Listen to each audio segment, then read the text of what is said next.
भगवान श्री कृष्ण ने मथुरा वृंदावन को छोड़ने के बाद समुद्र तट पर द्वारका नगरी बसाई थी। वही द्वारका जो आज गुजरात की शान है। कई खोजों के दौरान समुद्र में एक नगर डूबा होने की बात सामने आती है।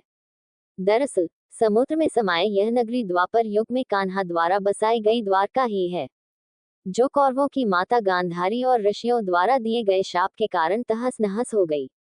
अब आपके मन में सवाल उठेगा कि भगवान की बसाई नगरी को भला ऋषि क्यों?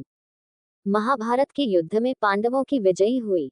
श्री कृष्ण ने युधिष्ठिर को राजगद्दी पर बैठाया और राज्य से जुड़े नियम कानून उन्हें समझाकर वे कौरवों की माता गांधारी से मिलने पहुंचे। कान्हा के आने पर गांधारी फूट फूट कर रोने लगी और फिर क्रोधित होकर उन्हें शाप दिया कि जिस तरह तुमने मेरे कुल का नाश किया है, तुम्हारे कुल का अंत भी इसी तरह होगा। श्री कृष्ण साक्षात भगवान थे, चाहते तो इस शाप को निष्फल कर सकते थे, लेकिन उन्होंने मानव रूप में लिए अपने जन्म का मान रखा और गांधारी को प्रणाम करके वहां से चले गए। श्री कृष्ण के पुत्र सांब अपने मित्रों के साथ हंसी ठिठोली कर रहे थे। उस समय महर्षि विश्वामित्र और कण्व ऋषि ने द्वारका में प्रवेश किया। जब सांब के नवयुवक मित्रों की दृष्टि इन महान ऋषियों पर पड़ी तो वे इन पुण्य आत्माओं का अपमान कर बैठे।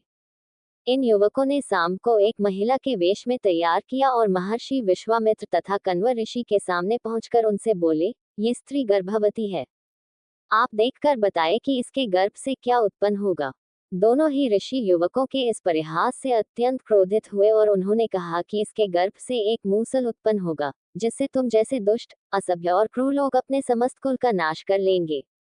इस घटना का पता श्री कृष्ण को चला तो उन्होंने कहा, ये ऋषियों की वाणी है, व्यर्थ नहीं जाएगी, और अगले ही दिन सांब ने एक मूसल उत्पन्न किया।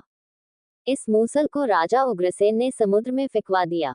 साथ ही श्री कृष्ण ने नगर में घोषणा करा दी कि अब कोई भी नगरवासी अपने घर में मदिरा नहीं बनाएगा, क्योंकि कृष्ण नहीं चाहते थे कि उनके कुल के लोग और संबंधी मदिरा के नशे में कोई अनुचित व्यवहार कर परिवार सहित एक दूसरे का नाश कर बैठें। क्योंकि ऋषियों की वाणी तो सच होनी ही थी। धार्मिक पुस्तकों के आधार पर महाभारत युद्ध के 36वें वर्ष में द्वारका नगरी में बहुत अपशकुन होने लगे थे। कान्हा ने सभी यदुवंशी पुरुषों को तीर्थ पर जाने के लिए कहा। इस पर सभी लोग द्वारका नगरी से तीर्थ के लिए निकल गए।